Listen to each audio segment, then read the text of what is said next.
Good afternoon, ladies and gentlemen. I am Cadet First Class Kayla Kim. It is my pleasure to welcome you to the Falcon Foundation Bud Breckner Keynote Lecture. Please join me in thanking the Falcon Foundation for generously sponsoring this session.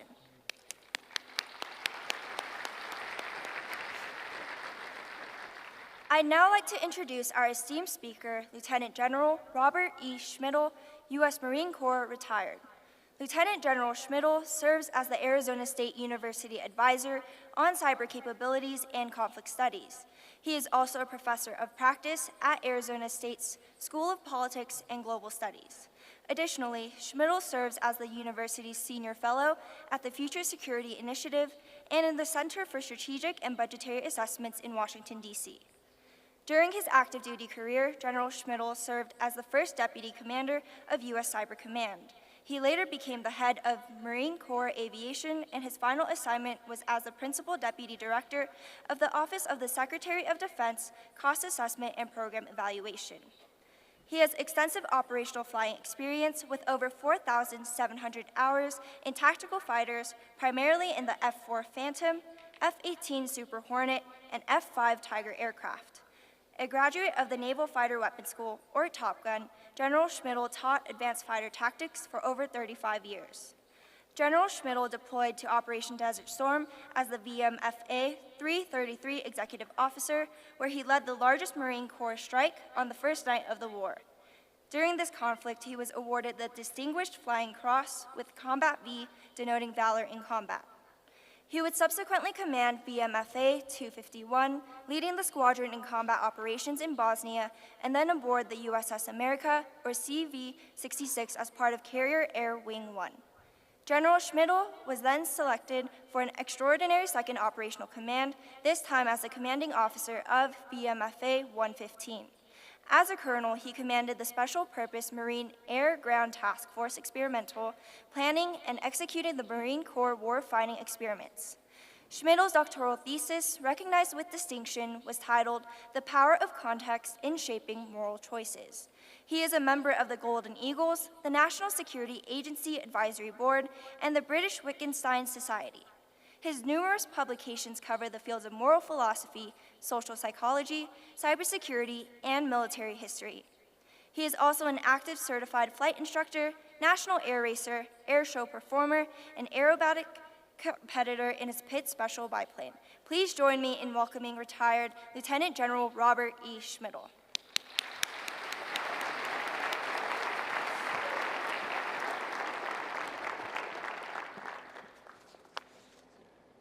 Good afternoon. Thank you very much for the kind invitation out here. Let me pick up my notes. So the, that does it. Let me see if that'll stay. There we go. Okay, so the, you know that I live in Washington, D.C. right now, and as you know, things are kind of busy back there right now, and it's probably the closest thing to combat that a lot of people have seen recently, but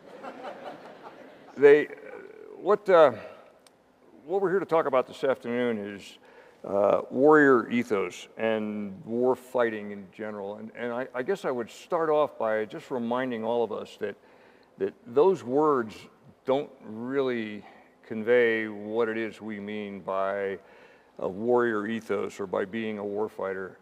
You know, but the first time I ever heard anybody refer to me as a warrior, I had been in 2 wars. I'd started one of them, and I had almost 400 hours of combat and almost 100 combat sorties, and had been shot at and missed enough to know that, as Winston Churchill says, is quite an experience. And all of a sudden, somebody started calling me a warrior instead of a Marine. And I thought, well, that's kind of quaint, but I don't really kind of feel like a warrior. I feel like I'm just kind of doing what I'm supposed to be doing. So I would just ask you to keep that in mind as we sort of think about what it means to have a warrior ethos, what it means to be a warrior. And I would start by telling you that, I'll give you the bottom line up front. The way I think to get there, the way to think about this is to begin by a very deep and disciplined reading of all of your heroes and those folks that you look up to and that you want to be like. And you ought to read their biographies, you ought to read about them, you ought to read about the decisions they made, about the way that they dealt with the hard things in life, and that's the best place to start. You know, I can remember years ago when I was first flying F-4s, I was looking at a magazine somewhere, and I had just gotten selected to go fly Phantoms, and there was a painting in there of Robin Olds and another Phantom running over a rice paddy at 50 feet heading into Hanoi somewhere to take out a target. And all I could think of is, that's the guy. That's the guy that I want to be. And so that's kind of how we get started. And the way we're going to come at this today is through stories. So I think that the best way for us to understand what it means to be a warrior, a warfighter, what it means to be an airman, to be a guardian, is through stories. And I'm going to start by telling you a little bit about a guy named Tim O'Brien. Tim O'Brien is an author. He was an Army infantry in Vietnam, and he wrote a book, though, called The Things They Carry. And it's an extraordinary book. It's very, very powerful. Excuse me. And one of the things he talks about is their experiences in Vietnam and in combat. And it doesn't matter whether you're in the air or on the ground, there's commonalities to the kinds of things that they were going through. And it's what he says about stories, which is why stories are so important. He said, stories are for joining the past to the future. Stories are for eternity, when memory is erased, when there is nothing to remember except the story. So that's why we tell stories, because after a while, the facts don't even matter, do they? As much as the emotion, as much as the feeling that it gives you, that you get from hearing these stories. And from sort of reliving them, if you will. One of the things that I was asked to address in talking about this is courage, right? And traditionally, we talk about courage as physical or moral courage. And in some ways, that's very appropriate. You know, we as a uniformed service, we tend to privilege physical courage above everything else, and especially the tribe that I come from the Marine Corps, that is the quintessential, that's where it starts, in terms of your reputation, who you are, and the credibility you have. But I believe that especially as the cadets go through their careers, you'll find that the moral courage, in many cases, is much, much harder, and it takes much longer for you to come to a decision, and it's one that you live with for much longer than the physical courage, which tends to be more instinctive and it tends to be more immediate. If you think about why it is that we fight, right? So if you read and you internalize a lot of the studies, or you talk to people that have been there, folks that have been in the stuff, that have been in difficult situations, they'll all tell you the same thing, I believe, and that is that we don't fight for some abstract notion. We don't fight for this flag or that. You fight for the person that's on your left and your right. You fight for that wingman that's struggling to maintain the position as you're going into the AAA, or for the person in a squad that is behind or in front of you. That's who you fight for. You fight for your reputation, and you fight for those people that are close to you and those people that mean something to you. Again, back to Tim O'Brien. He described courage in an interesting way, and I think it's really appropriate. He said, courage is not always a matter of yes and no. It comes in degrees, like the cold. Sometimes you are brave up to a certain point, and beyond that point, you are not so brave. And I would suggest, too, that from personal experience, there are some days when you feel braver than others.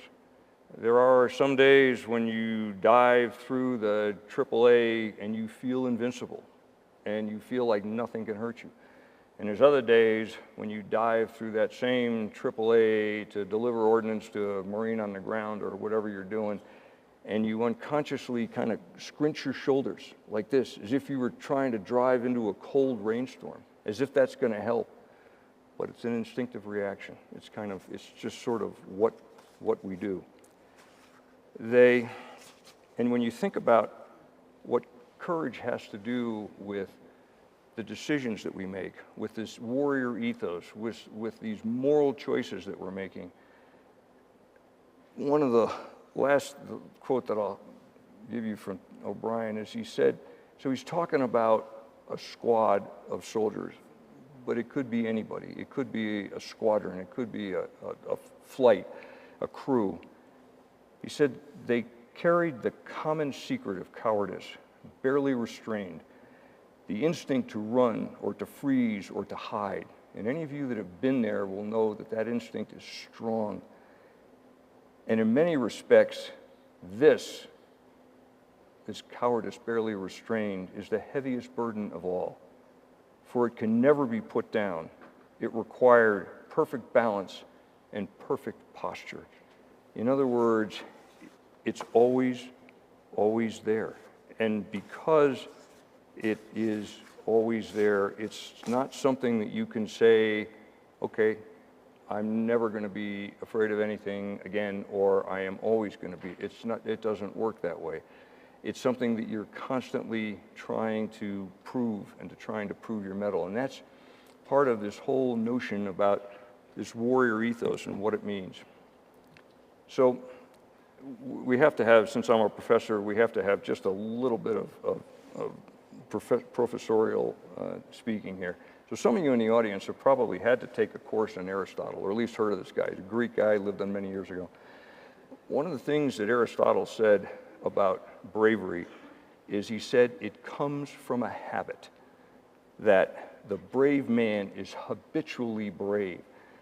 And what he was getting at here is that the way you act, the way you habitually act, is what you are doing to build up this foundation inside of you, so that when you're faced with a situation you haven't been faced with before, you will react by habit, and you will be that brave man or woman.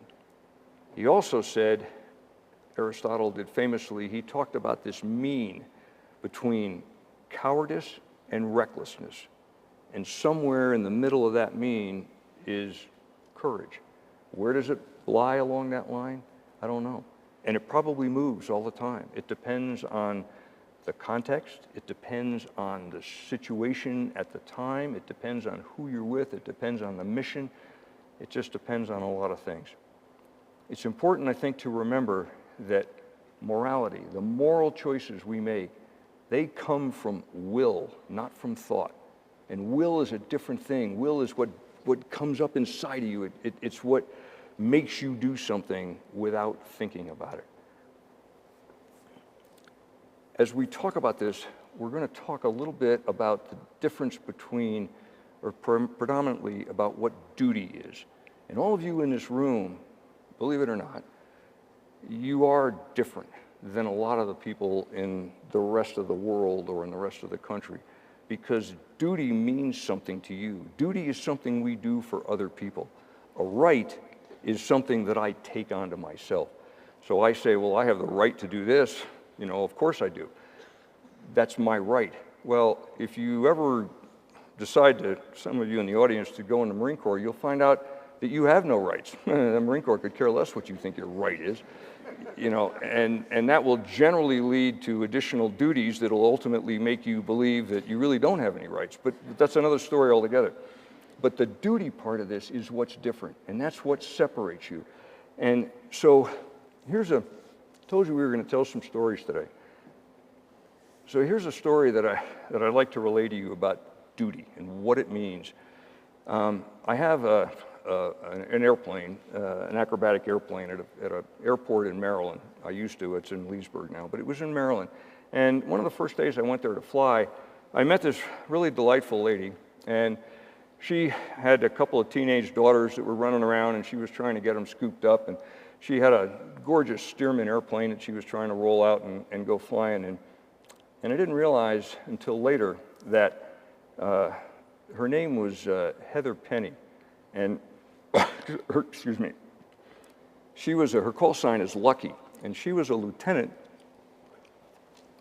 on 9/11. She was in an F-16 that was scrambled out of Andrews Air Force Base to go and intercept the airliner that eventually is going to crash in a field in Pennsylvania. And because of the way the whole reaction to 9/11 occurred, the airplane was not armed. There wasn't a single piece of ordnance in the airplane. And she and her was a wingman as a lieutenant, and her flight lead launched and started heading towards this airplane, towards the airliner. And they were getting vectored in that general direction. And it became apparent to both of them that based on where they thought the airliner was going to go, which was into the Capitol, and what they needed to do, that they were going to have to ram the airliner. They were going to fly these two F-16s into the airliner, and they were going to kill themselves and everybody on it to keep the airliner from going into the Pentagon or into the White House. Talk to her about that, and she'll say something like, well, it was just, I was doing my duty. I didn't even think about it. Of course you didn't. And everybody here in this room would do the same thing, whether you know it or not. So that's why duty is to us such an important part of what we do. And fortunately, she didn't have to do that. And she was able to continue on and become a mom and raise two girls, et cetera, et cetera. But that just is an indication of how this notion of duty drives us and drives what we do.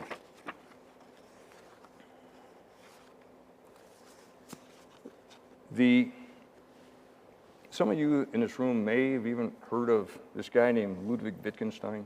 He was an Austrian philosopher. He wrote in the 20th century, he's probably one of the most significant philosophers that has ever lived or published anything. He was a hero in World War I. He raised his hand and said, I'm going to go fight for the Austrian army. And he was given, awarded a number of medals for bravery under fire. And he was eventually captured and taken prisoner and spent a year or so in an Italian POW camp.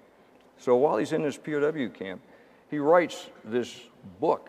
It's called the Tractatus Logicus Philosophicus. It's one of the most dense, difficult to understand books of analytical philosophy you can possibly imagine.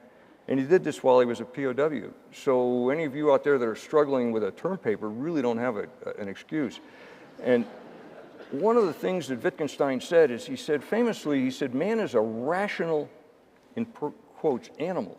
In other words, there is no discontinuity between our instinctive and irrational or rational behaviors.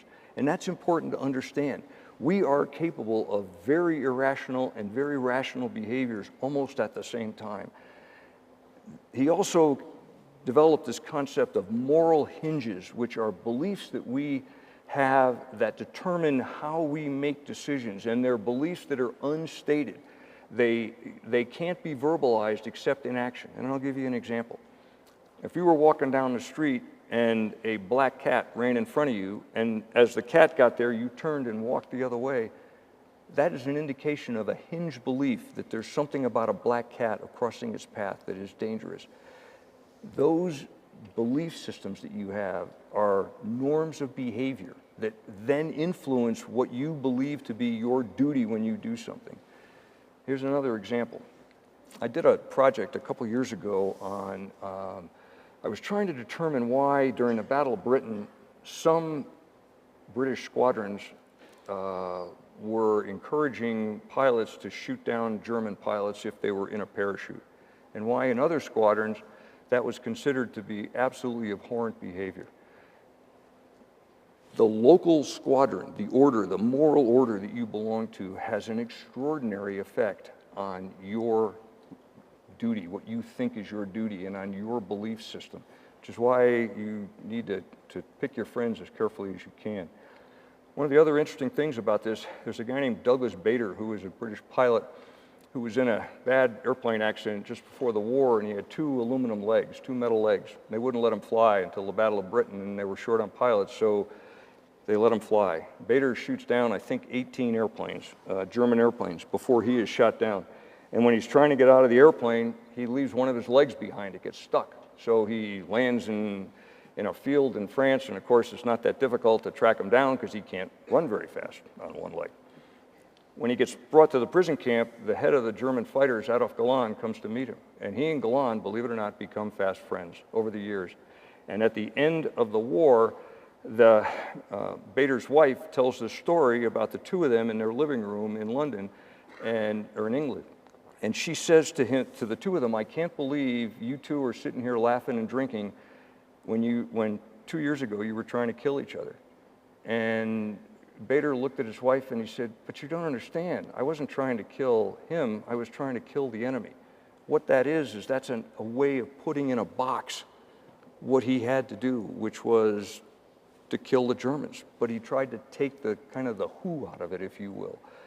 The wrongness of killing is something that most people would agree is sacrosanct, that it's wrong to kill someone.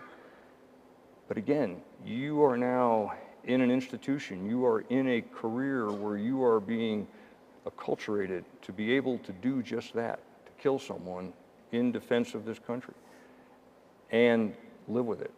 Now, we do a pretty good job in the U.S. military of getting you to the point of pulling the trigger.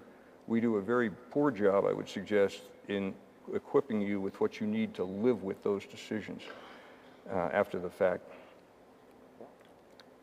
If you think about things like Abu Ghraib, about the massacre at My Lai, it's important, I think, for us to study those and to learn about that, to discover just how fine that line is between rational behavior and instinctive animal-ish behavior, and how every one of us, like the things we carry, like the fear of cowardice, the fear of letting down our fellow soldiers, sailors, airmen, Marines, guardians, is always, always there. And it's something that we are constantly aware of, but it's difficult to predict, if you will, what is going to happen after the fact and how we are going to be able to deal with that. All the incidents we have of PTSD, those are all things that are just indicative of the difficulty in dealing with those kinds of very real decisions. When I was at Cyber Command, I had somebody come in the office one day and they had a video that they were making. We had access to a server that was run by a terrorist group, and we were going to post this video on it. And it was kind of cool, had a bunch of goofy music, people walking around building a bomb. And I said, well, isn't that cool? I said, so we're going to make this video so that if somebody watches it and finds it to the end, when they get to the last point and put the wires together, it's going to blow up, kill them. And I thought to myself, makes logical sense. The only people doing this are terrorists. The only people on this website are terrorists. But I'm not a lawyer, so holy cow, it didn't make sense. And the next thing you know, we were swirling around in this big, trying to figure this out. And ultimately, the decision was we could make the video and post it, but nothing could happen at the end when the bomb went off.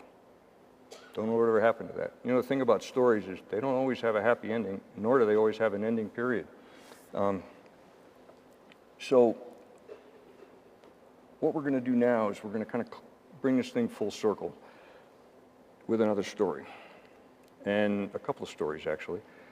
The first story is about physical courage, and it occurs on 24 February 1969. An airman first class named John Levittow is a loadmaster on a C-47 gunship in Vietnam. And they're supporting Army troops on the ground that are under attack. And it's at night. And they're flying very low, and the Viet Cong are shooting mortars into the position. One of these mortars explodes near the airplane. This Airman Levittow is at the back of the airplane, and he's dropping grenades off the ramp on the back to illuminate the battlefield so they can see to help provide supporting fires to the soldiers on the ground. The blast knocks him back into the airplane. He's got shrapnel wounds all over his body. He hits the deck, and there's a flare that he's got in his hand. And the flare drops out, and it's rolling across the deck. And he jumps on it, and he smothers it, because he knows that the flare won't burn if it doesn't have any oxygen. So he smothers the flare next to his body, and he rolls and drags himself out to the ramp. And he gets out on a ramp and he throws it outside. And once it gets out in the air, of course it explodes and a flare lights up. But the airplane, nobody else on the airplane dies, and he doesn't either. He's awarded the Medal of Honor for that. He is later on going to say, he's later on going to work for the Veterans Administration, helping disabled veterans for years and years. And he's going to say that, you know, I did so much work for vets in those years, but all I'm remembered for is that 5 minutes that I smothered that grenade, or that flare. Physical courage. Now we're going to talk a little bit about moral courage, about a guy named Jack Brockton. Wrote a book called Thud Ridge, and we're going to get back to that in just a second. On the 2nd of June, 1967, Brockton is the acting wing commander in Thailand. And 2 of the F-105s that come back to land come in, he's having dinner in the club, is where the story goes. And they bring him outside and they say, look, we were attacked and we were trying to strafe some gun positions in Haiphong Harbor, and we think we might have hit a Russian ship. And so Brockton says, let's go look at the film. So they go and look at the film, and the film they can't really tell because it's taken on a very narrow angle. They can't see that they're being shot at, and the ROE would only allow them to shoot back if they were physically being shot at. So Brockton makes a decision, and he takes the film canister, they walk outside, they turn the headlights on a truck, and he exposes all the film and puts it away. He gets a call the next morning from PACAF saying, we have a reason to believe that one of your airplanes may have inadvertently strafed a Russian ship. And he said, don't know anything about it. He gets court-martialed for this. The head of the court-martial, interestingly enough, is another Air Force hero. His name is Chuck Yeager. And at the court-martial, he's going to get his hand slapped. There's not going to be anything punitive that's going to come out of it, except that Brockton is never going to be promoted. Well, while all this is happening, Brockton writes a book called Thud Ridge. It's about flying 105s in Vietnam, and it's about the political mess and the target. The book is a very damning indictment of how the war was being conducted, and very unpopular, obviously, in the political circles. Ultimately, the conviction is going to be overturned. And then, 30 years later, the Chief of Staff of the Air Force, Ron Fogelman, is going to create a reading list for airmen. And he's going to put Brockton's book on that reading list. And then he's going to direct that 10,000 copies of that book are purchased and given to every captain in the Air Force when he becomes or she becomes a captain.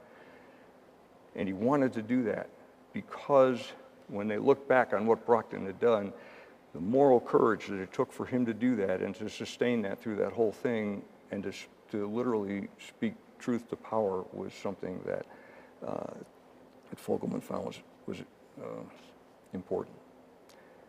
25 years after that event in Bosnia, there's a Marine lieutenant colonel, a squadron commander, who's flying a mission over the top of Bosnia, over the top of an undercast, and that person was me. And after 4 hours of flying that, a person called Chariot, who was an Air Force Lieutenant General named Bear Chambers, who's running the KAOC in Vincenza. And he comes up on the radio and he says to me, would you be willing to take a look at Gorazda? There's a lot going on. We're hearing a lot on the radio. NATO couldn't order you to do anything. So I said, sure, we'll go see if we can find a way through there. We don't have a GPS in the airplane. We have an inertial nav system that's by now is drifted. We've been in the air for 5.5 hours. It's drifted a ways. But I have maps, literally, and I'm looking at the map and I'm looking down and I see a hole in the clouds and I see this river. And I said, it's got to be the Drina River that runs into Gorazda. So I told my wingman, fly above me, do not fly below me, get in close, and down we went through this hole. And we break out over the river, and it's like something out of a freaking movie. We are at 200 feet, we're roaring down the river, it's raining, the clouds are low, we're kicking up water, and there's the sides of this canyon are very, very close. And it's just, I mean, I was alive. This was extraordinary. And down the river we go. It's kind of like Top Gun Maverick, except that was Hollywood. This is actually real. We eventually fly over the city of Gorazda. There's a British forward air controller on the ground, and he's trying to direct my eyes. We get permission to go hot. I mean, this is where the war starts. And he's trying to get my eyes on things. I finally see these armored vehicles and these tanks, and I'm shooting very big targets, which means I'm strafing very, very low, very fast, very steep, putting all the bullets in one place. but it's working. Stuff's blowing up left and right. My wingman is having challenges with his airplane and his oxygen mask, and I tell him to go home, and I'll just finish what I need to do. And I'm under the clouds, and the little guys are shooting at me from this, but it's not big, it's just little sparkly stuff. And this goes on for a bit. I get done with this, I'm out of gas, I climb up, I go back to Aviano. The first person I meet back there is another Air Force Lieutenant General who I don't work for, named Joe Ashey. And he hauls me out of the airplane, says, I want to see the HUD tape, so I show him the HUD tape, and he's just wild. He said, this is extraordinary. We haven't done this since Vietnam. This is and he's like extremely excited. The HUD tape winds up going to, back to the tank. And the next morning, or the day and a half later, the next tank session, they show this video. And General McPeak, who is the Chief of Staff of the Air Force at the time, turns to the Commandant of the Marine Corps and says to him, Carl, that is shit hot. You guys gunned him. I haven't seen that done in years. Congratulations. A very different reception than Brockton had been given. The last thing that happens in the last part of the story is I left the squadron, VMFA 251. They were part of CAG Carrier Group 1. And it was time for me, my command rotation. The squadron went to Fallon, Nevada to do their workups for the carrier crews. And one of the briefs that they were given was on close air support. And there were two people, one at the podium here and one on the other side. And the guy that was over here was a uniformed, he was a Marine, he was talking about close air support, and they were showing this HUD tape up here. And I mean, I'm shooting very close, I'm pulling off very low, and he's narrating this. In the front row, the commander of the air group stands up, turns around, looks at the audience, and says to them, if any of you ever do that, I will ground you and pull your wings. Dead quiet. The guy on the other side of the podium, on the other side, says, with a very thick British accent, well, Captain, I'm glad that you didn't do that, because that guy saved my life. End of conversation. So, the end of it, the moral of the story is that sometimes stories have an happy ending, sometimes they don't.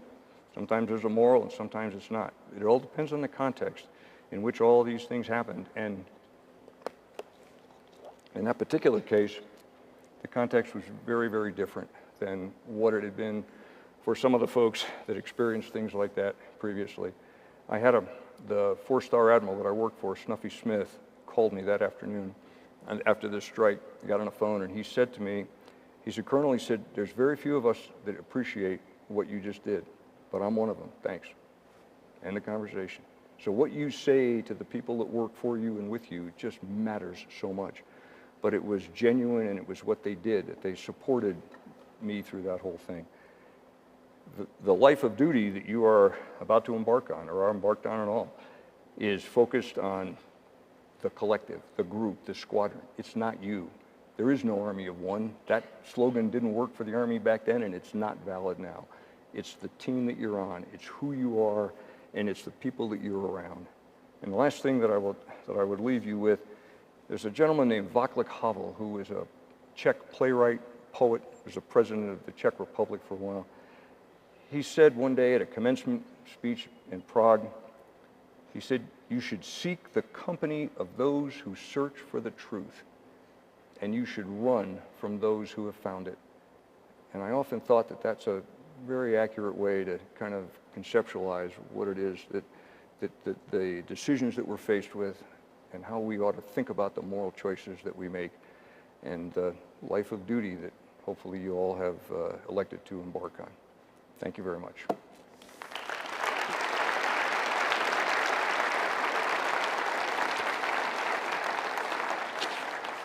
Thank you, General Schmidle. At this time, I would like to open the floor for questions. Attendees can ask questions at the microphones positioned in the audience. Yes, sir. Midshipman Cameron Taylor, first class. I'm from the Merchant Marine Academy. I was wondering what the most important leadership trait you think is for freshly commissioned officers to develop. The most important leadership trait. So I can tell you that the troops, and I use that term endearingly, can smell a phony a mile away. And if you are not if the people you are leading do not believe that you are genuine in your concern for them and genuine in your moral resolve to do something, you will never have their respect, and therefore they will follow you out of curiosity. So I just think that that issue of being genuine in the way that you approach folks, and again, it's kind of like calling people warriors and war fighters. It doesn't matter what you say, actually, it matters what you do and how you do it, because that's what people are going to say, and the more that they see a difference between what you're saying and what you're doing, the more difficult it's going to be for them to believe you or to follow you or to do what it is you're asking them to do. So, good question. Yes, Thank you.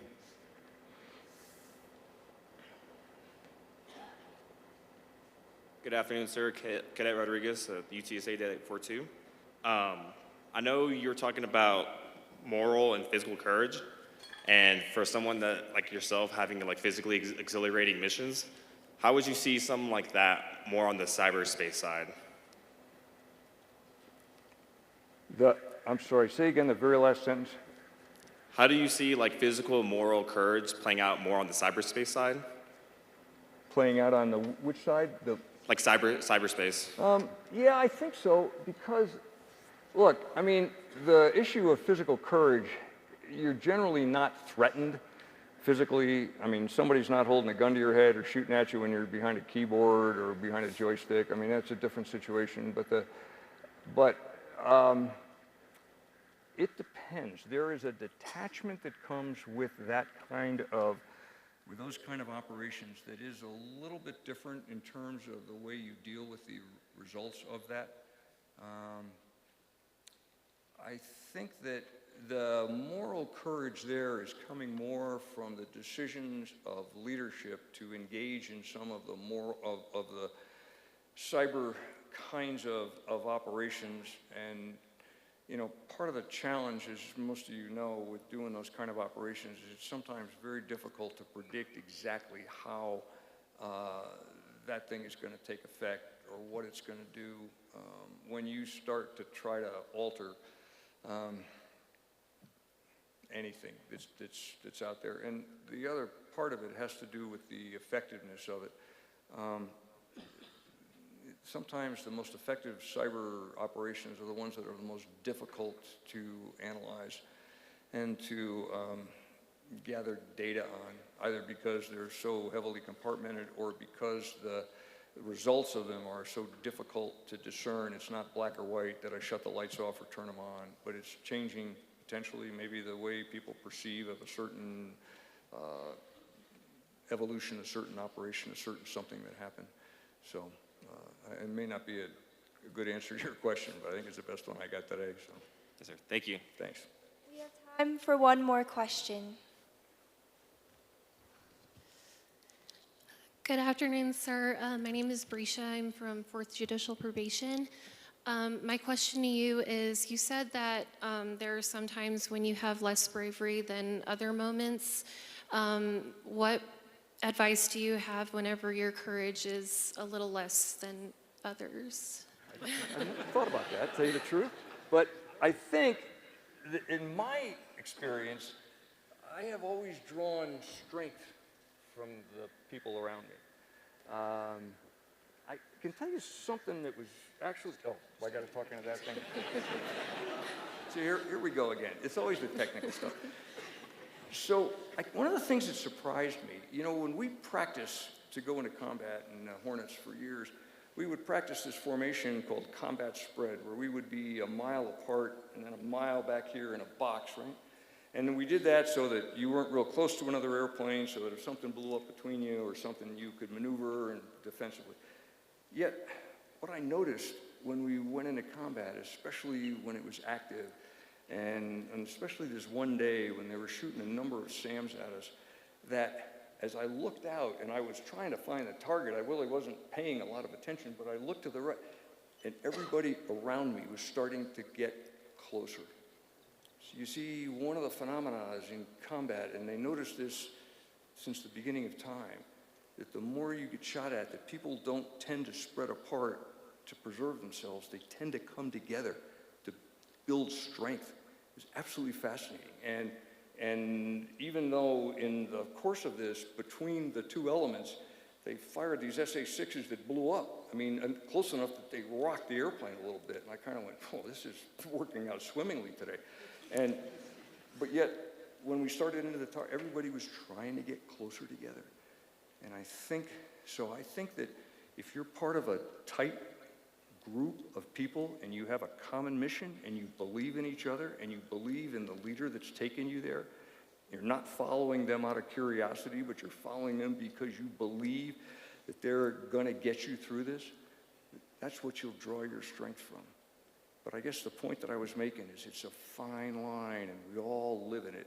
And every warrior that's ever been there thinks the kinds of things that I mentioned that Tim O'Brien did. But it's a great question, and I just think that it all comes down to that group, that crew, that squadron that you're with, and the people that surround you that makes the difference. So, thanks. Thank you. General Schmidle, on behalf of the U.S. Air Force Academy and our National Character and Leadership Symposium, thank you for sharing your experiences and enriching our understanding of Warfighters to Win. Thanks. Thank you, sir. Now,